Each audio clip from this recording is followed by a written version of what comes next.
Margaret awoke, startled, a cold sweat clinging to her. She gathered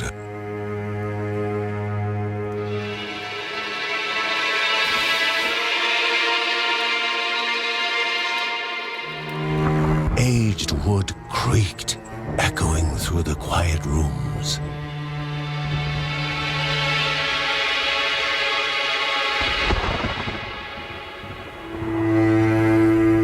Near the house stood a shrine to Rhea Dana, goddess and daughter of the land, of Rhea and a being of comfort.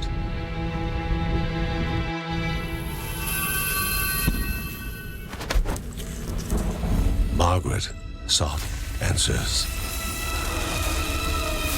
But the goddess did not speak. There was only the faint whisper of something dark, something hungry.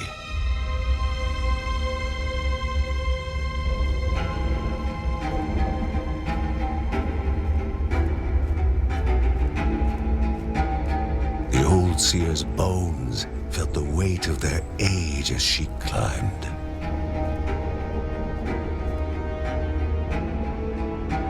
The only thought on her mind, has it begun again?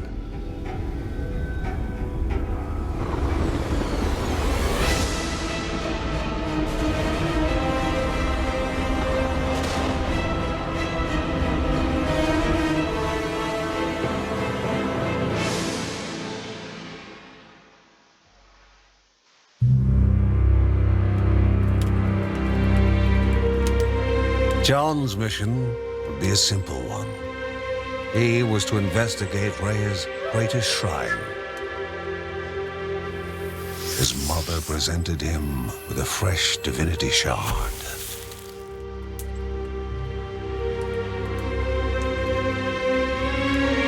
From his brother came a newly sharpened sword.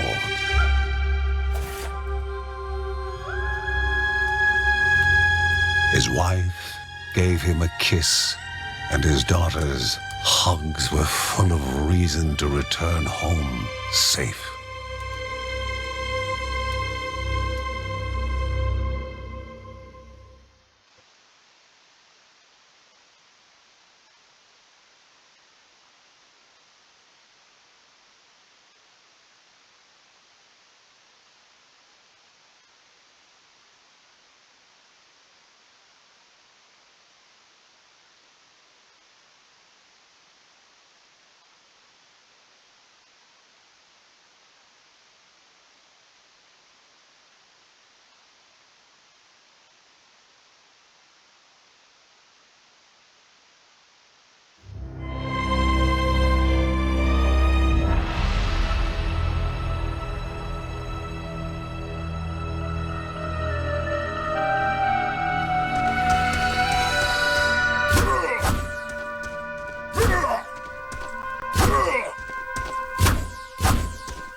A land long forgotten, a place of unimaginable beauty.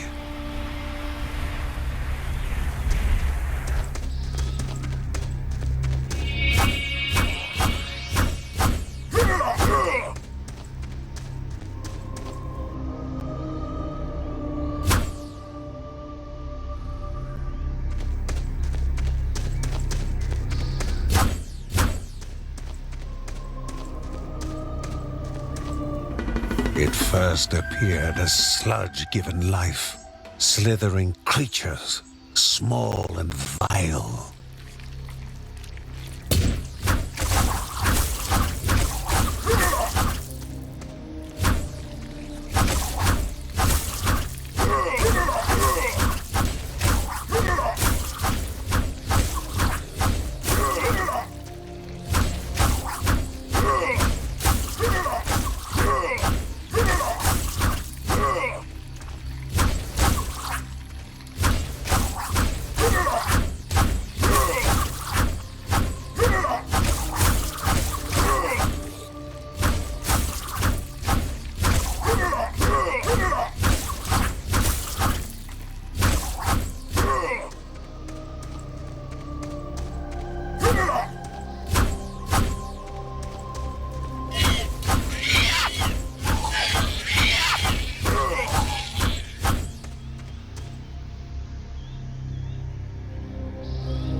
impeding further progress.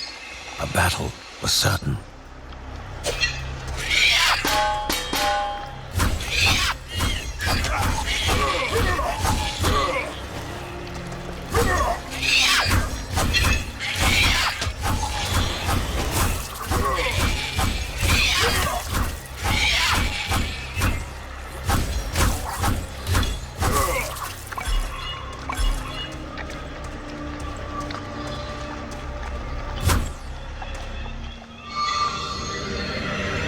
Banished by light itself, the corruption abated, leaving the shard cold in hand, dark.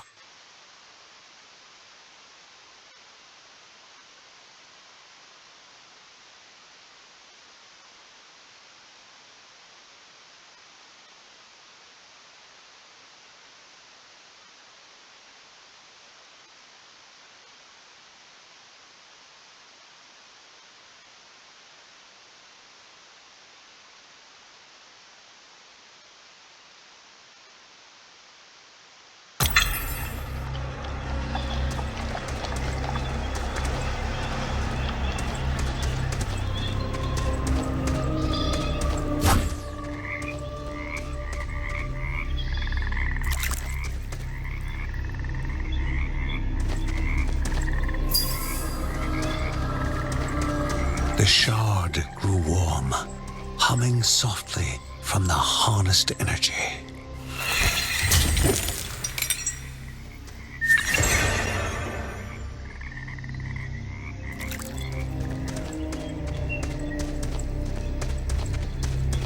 Before him was now one more dangerous than those that came before.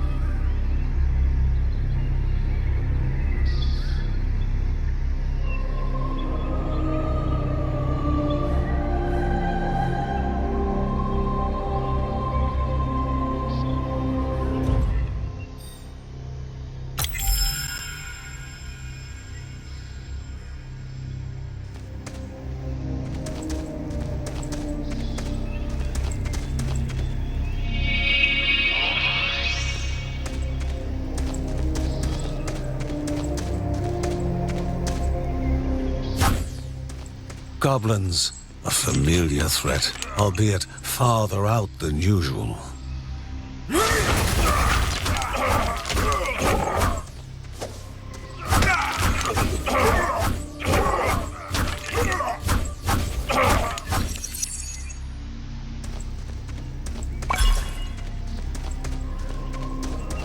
Magnificent, but dangerous, a land of love found and of love lost.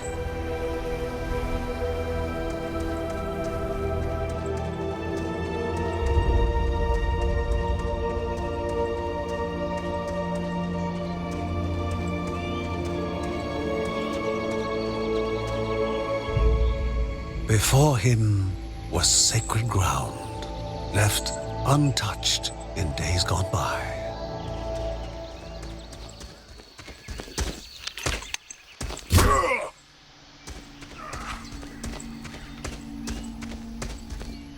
Remaining calm and collected, the shock of his heart-skipping beats was concealed in expert fashion.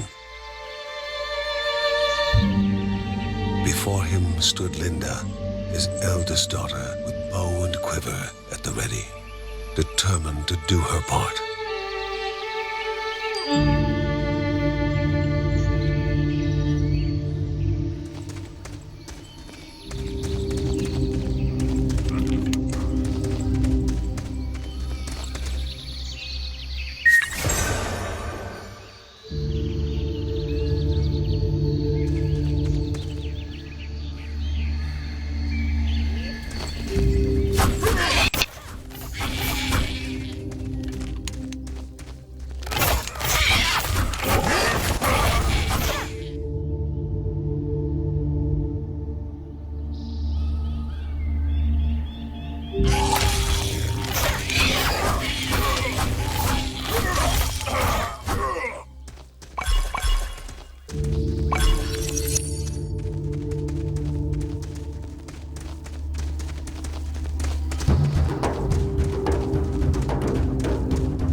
Before the Guardians were not beasts feeding, but monsters consuming, destroying others. They corrupted and distorted, creating even more hungry husks.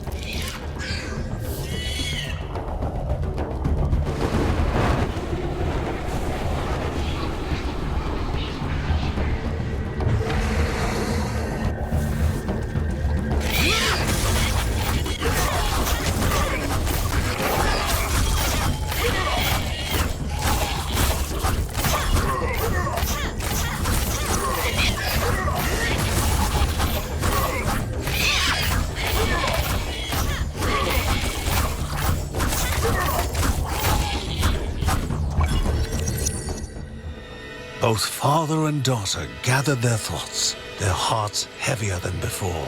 How would they explain what they had witnessed?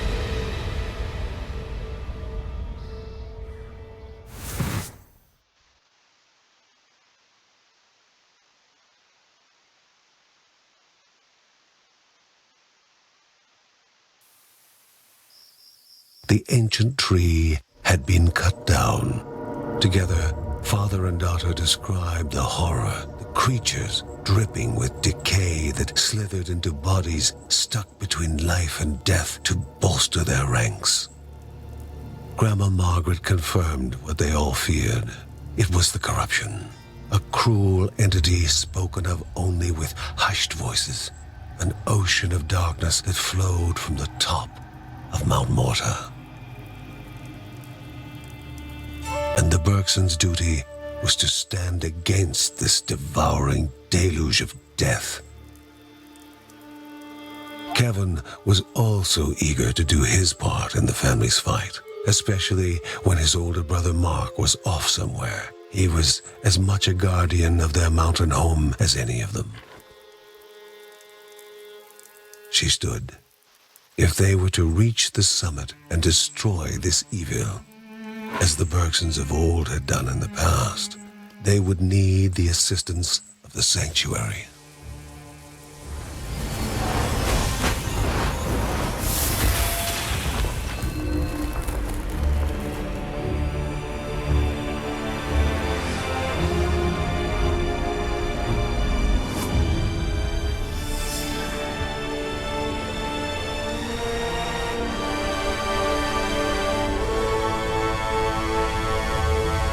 Given to the Bergsons by Rhea herself, the sanctuary was a gateway to the mysterious lands around the mountain.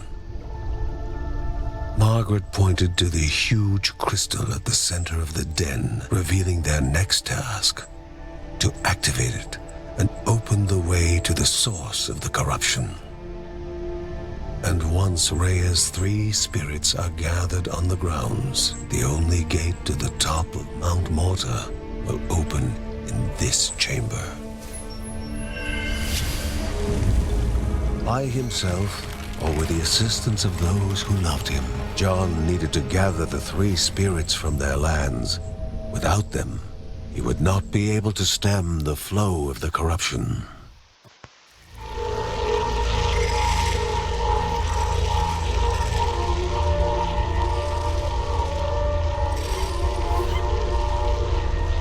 Halls of Anaiadaya must be here, or she needs to be found.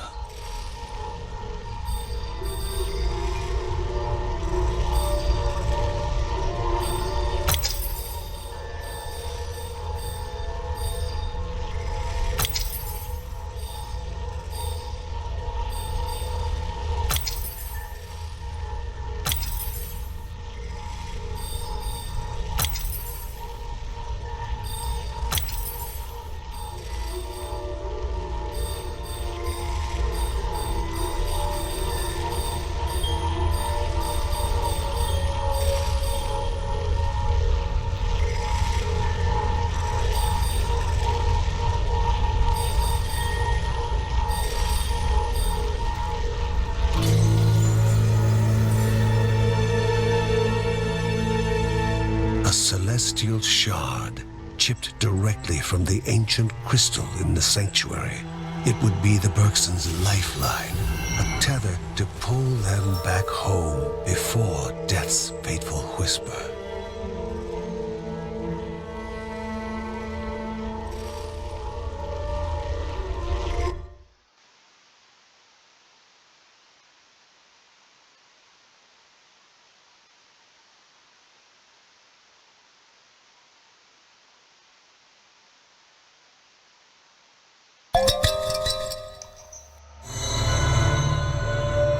Filling the winding tunnels of the silk-covered caves, the acrid taste of poison lingered in the air. Spiders. Linda told herself it was only target practice. As she readied her bow, they must find the spirit deep within the caves.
Everyone was encouraged to take part in a game of destiny. A prize awaited the fortuitous, but there was only pain for the unfortunate.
The Bergson began to slip away, wondering if this was death.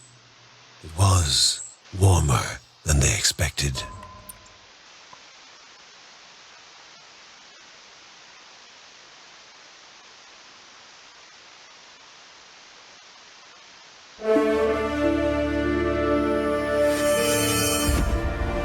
They gasped for air as the celestial shard brought them back, a sensation no hero could become accustomed to.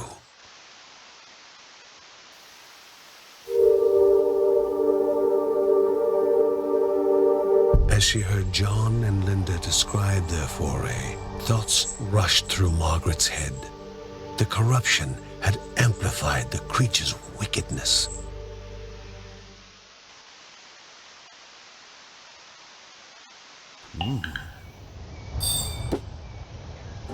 Uncle Ben reached out to the familiar warmth of the forge. If they were to reach the top of Mount Morta, their equipment would need to be of the highest quality.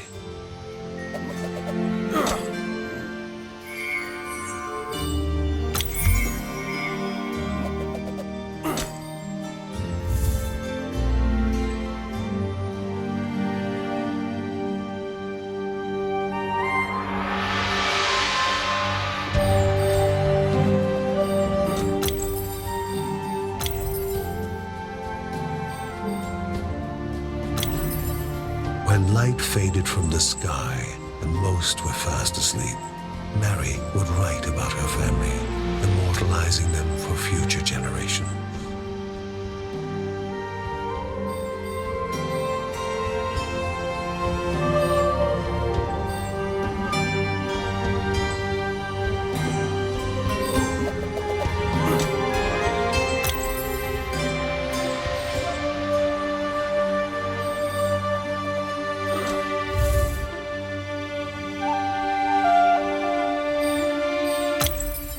She knew where it was coming from. Her ancestors had spoken of such corruption flooding down the mountain. But Grandma Margaret wanted to know what it was and what needed to be done to destroy it.